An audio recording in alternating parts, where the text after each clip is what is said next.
Hello and welcome back to Nerd Doc. Sylvester Stallone's long-delayed superhero film Samaritan has finally released on Amazon Prime Video, and we're betting some people are going to be at least a little bit confused by the ending. This video explains the end of Samaritan, as well as some of the main plot points throughout the film.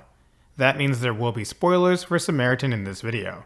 There are chapter timestamps, so you can jump around the video as you wish, and if you have any questions about our explanation, theories of your own, or you just want to share your opinion on the movie, leave a comment below. The general premise of Samaritan and how the story plays out is actually really interesting. The execution could have used some work, but the big twist at the end is that the main character, Joe Smith, was not the superhero Samaritan as we're led to believe throughout the entire movie. Instead, Joe is actually Samaritan's twin brother, Nemesis. Let's backtrack a little bit and explain how all this came to pass. Two superhuman twin brothers were terrorized when they were children. Because they were different and accidentally hurt some people with their abilities, their home was torched, killing their parents. There was no retribution for this crime, so Nemesis decided to take matters into his own hands and get revenge on the people of Granite City, which is actually quite similar to the recent depictions of Gotham City, especially from the Joker movie. The only person who could stop Nemesis was Samaritan, and they battled many times throughout the years. Eventually, Nemesis grew tired of his brother's constant interference and forged a hammer made of pure hatred. Don't think too hard on this one. The movie never goes into great detail on their powers, so just assume they have the ability to physically manifest their emotions through blood, sweat, and tears, and forge that manifestation into a hammer. This hammer is the only way that Nemesis can gain the upper hand over Samaritan because the brothers were evenly matched in every other regard.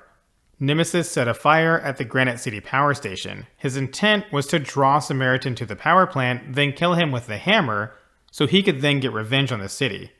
While Nemesis' plan worked, what he didn't account for was his feeling of remorse once his brother was on the verge of death. Nemesis tried to save his brother, but it was too late. Given their abilities, you'd think he could just find some water and save his brother, but we'll ignore that potential plot hole. Upon feeling remorse over his brother's death, Nemesis decided to give up on seeking revenge and just lived a normal life as Joe Smith. Nemesis' blind desire for revenge is what killed his brother, and with the earlier loss of his parents, he was now alone in the world. It just wasn't worth it anymore.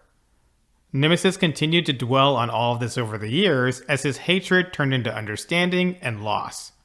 This is when Nemesis meets Sam and decides to do some good. You can see Joe's growth in the fact that he's trying to fix broken electronics. This is a metaphor for Joe trying to fix himself after everything that's happened. With Sam, he takes that one step further and not only tries to help him become a better person, but then decides to save him from Cyrus and his gang. What started as an uncontrollable desire for revenge turned into hatred for his brother, then into sadness and remorse when his brother died, and finally into redemption and healing when he met Sam. Cyrus always looked up to Nemesis because Nemesis mainly fought against bad guys. Nemesis wanted revenge, but he took his revenge out on the people who deserved it. Sometimes there was collateral damage, but overall he wasn't a bad guy. There are many parallels between Nemesis and someone like Frank Castle, the Punisher. Punisher has no problem killing people, but he only kills bad guys. Sometimes innocents die because of Frank's actions, but this is never intentional. Nemesis was the same way, which is why Cyrus looked up to him. Cyrus didn't have a great childhood, and Samaritan mainly protected the middle class and wealthy people of Granite City. No one looked out for the low-income families except for Nemesis. He killed the criminals that terrorized the slums of Granite City, while Samaritan mostly stayed away unless he was trying to stop Nemesis. When Cyrus finds out that Joe Smith is actually Nemesis and not Samaritan, he's already too far gone to realize that Nemesis is still helping the underprivileged people like Sam. Instead, Cyrus assumes that Nemesis is now just like Samaritan, and therefore Cyrus must take it upon himself to continue Nemesis' original mantra. Cyrus even thought Nemesis was trying to get back at the city when he set fire to the power plant, when in reality it was just a trap to lure out Samaritan. Now let's take a look at what happens when Joe is injured. Joe briefly explains that his healing process has something to do with binary fission and cellular thermodynamics. Let's start with cellular thermodynamics. It basically means that Joe's body has to remain in a constant state of equilibrium.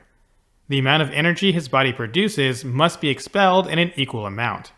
This is what normally happens within his body when he's not injured. However, when he is injured, his body generates a lot more energy in order to heal. That energy needs to be equalized within his body.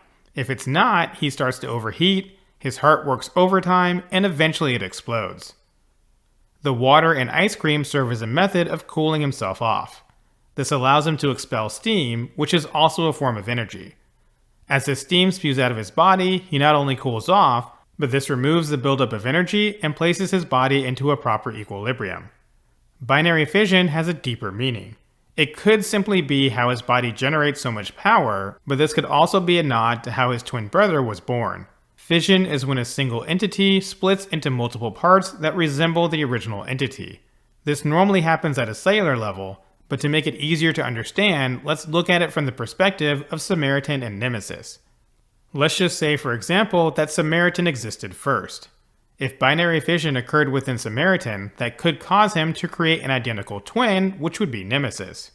If this happened at a cellular level, it could have even occurred while their mother was pregnant with Samaritan, causing her to have twins.